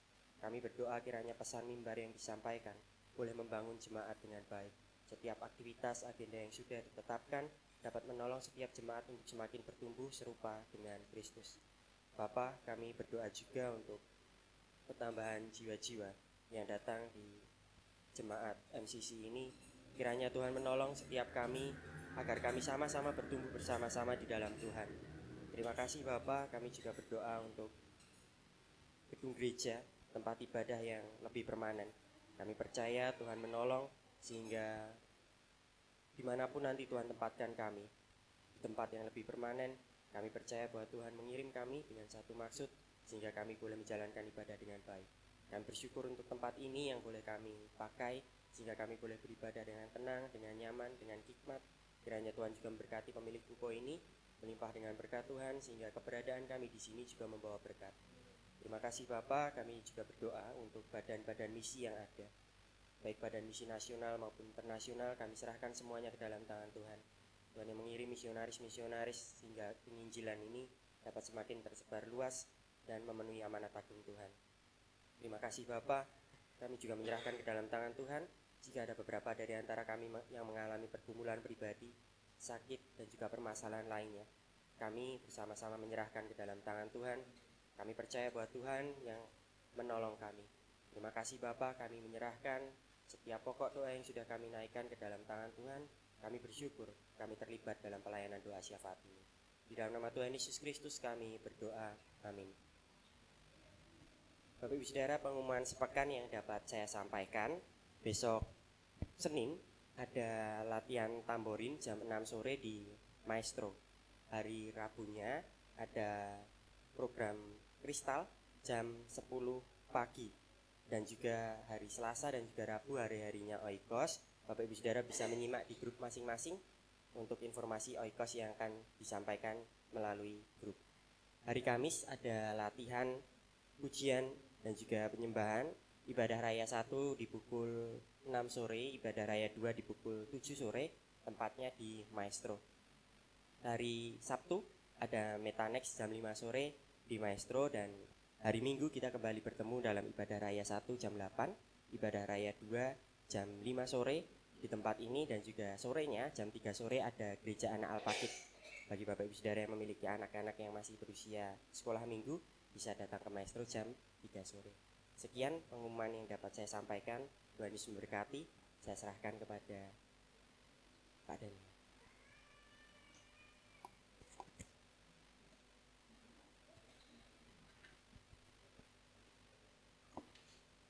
Ya, terima kasih Mas Stefanus untuk doa dan juga informasinya. Baik Bapak Ibu, tambahan pengumuman, titipan dari seksi diakonia bahwa formulir pengajuan untuk diakonia beasiswa itu masih sampai nanti minggu kelima sampai besok berarti minggu depan. Ya, sehingga Bapak Ibu Saudara koordinasi yang terkait dengan diakonia silahkan bisa langsung menghubungi Om Lilik dan juga Bu Putri, Bu Yeni Bu Arum, ya, terkait untuk diakonia. Ya, ditunggu sampai dengan minggu kelima bulan ini. Kemudian pengumuman tambahan lainnya, jadwal hari ini sebenarnya kalau Bapak Saudara lihat di jadwal depan adalah tim pelayanan, ya. Ada seorang rekan ya punya tim pelayanan dan akan melayani, tetapi kemudian ada sedikit perubahan jadwal sehingga tim pelayanan ini sekiranya melayani hari ini dipending bulan Juli atau akhir Juli nanti, Juli minggu yang keempat ya, kira-kira nanti konfirmasinya akan diberitahukan kembali di bulan Juli pertengahan. Begitu, tidak ada tambahan informasi yang lain, hanya nanti jangan buru-buru pulang. Di belakang kita ada perjamuan kasih seperti biasa. Dan sebagaimana yang sudah saya share di grup Dewan Penata Layanan, bahwa selesai ibadah ini nanti, selesai kita makan-makan, pukul 10:30 kita mulai mempersiapkan diri untuk rapat Dewan Penata Layanan. Sehingga seluruh tim yang terlibat di dalamnya, tim pastoral, penatua dan juga diaken diharapkan untuk dapat tinggal dan kita mengikuti pertemuan di siang hari ini. Mari kita bangkit berdiri bersama-sama. Kita akan akhiri ibadah kita siang hari ini. Puji Tuhan, kita ketemu lagi minggu yang akan datang. Mari kita bersatu dalam doa. Segala hormat dan puji syukur kami haturkan, persembahkan di hadapan Tuhan.